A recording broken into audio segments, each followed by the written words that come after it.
This is a very short video, and it was originally the end of the VCD versus UHD comparison that I did, but I've taken it off the end of there and made it into this standalone video because I think it works better on its own.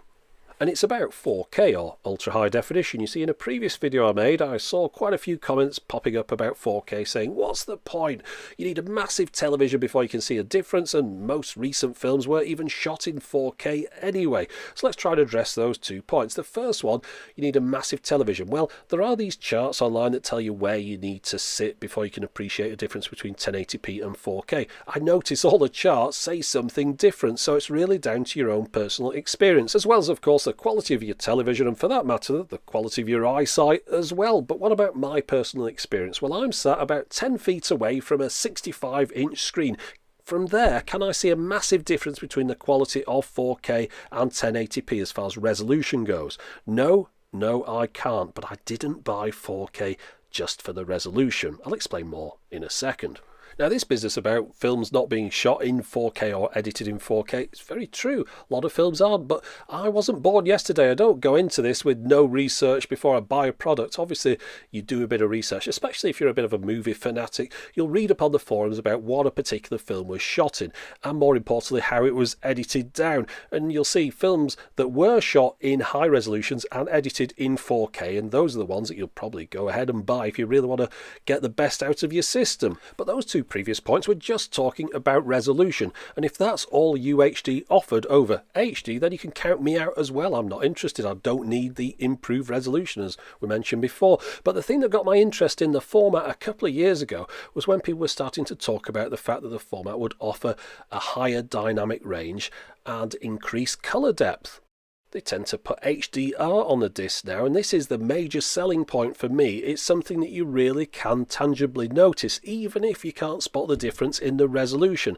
It's the fact that the whites on the screen really pop out, the darks are really dark, and the colours have a much greater range to them. And I'm going to try and demonstrate something to you here by showing you the Blu Ray disc versus the ultra high definition disc for a scene. But again, obviously I can't record this with the HDR through the camera, and you can't see HDR either through YouTube through your screen. So don't try and think of this as a demonstration of the technology. It's just to show you that something different is going on and it's worth investigating. Now, what you're going to see here is a shot that was done all in one go. I pressed record on the camera, played the Blu-ray, then played the UHD Blu-ray, and then split it and put it side by side. So the camera didn't stop. I haven't changed the settings on the camera. And as you can see, the colour looks distinctly different on the UHD side to what it does on the standard Blu-ray side. Now on here it looks like the UHD has had its colour timing altered just to look like the evening, whereas the standard Blu-ray is the middle of the day, but it's not that. That's just how it comes across on this video. What I'm really trying to show you is the colour is distinctly different on the two sides, and it's only something that you can appreciate in person.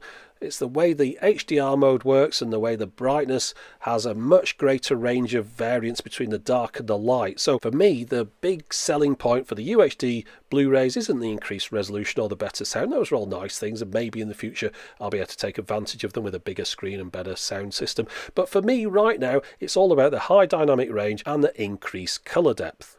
Now, I think manufacturers are aware that a lot of people out there do think that UHD is just about an increase in resolution.